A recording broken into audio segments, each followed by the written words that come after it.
C'est l'étudiant le plus violent que j'ai jamais vu. Son professeur ayant annoncé son retard, il a immédiatement sorti une arme de son sac à dos et l'a sauvagement tué.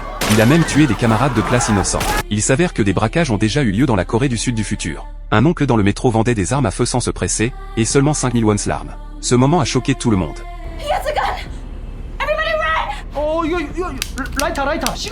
Contre toute attente, ce n'était qu'un briquet. Le garçon est sorti silencieusement de la station de métro, son sac sur le dos. Observez bien ses mouvements de main. Il s'entraînait à appuyer sur la détente encore et encore. Bientôt, le garçon est arrivé au cours intensif. Le professeur détestait être en retard et interrompre le rythme.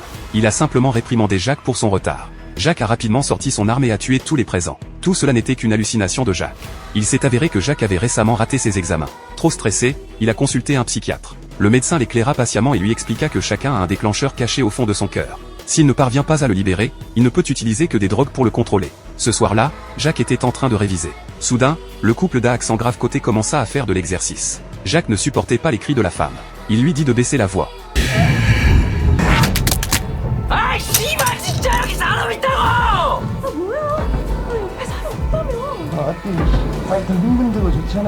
Mais ils ne l'écoutèrent pas. Alors Jacques ouvrit la porte avec une mitraillette.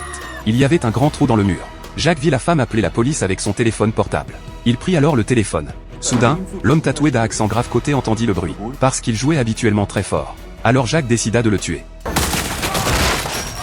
Jacques était complètement fou. Soudain, il se souvint que quelqu'un avait mangé le repas que sa mère lui avait préparé. Alors il tua tout le monde dans l'appartement. Lorsque les policiers arrivèrent, ils furent choqués par la scène qui se déroulait devant eux. Mais Jacques était prêt. Il savait que la plupart des policiers coréens étaient équipés de revolvers. Et la première balle était à blanc. Les policiers furent pris au dépourvu. Soudain, un policier attaqua Jacques et l'attrapa. Le gros problème pour la police, c'est que la Corée impose un contrôle strict des armes à feu. Mais sous le lit de Jacques, il y a toutes sortes d'armes.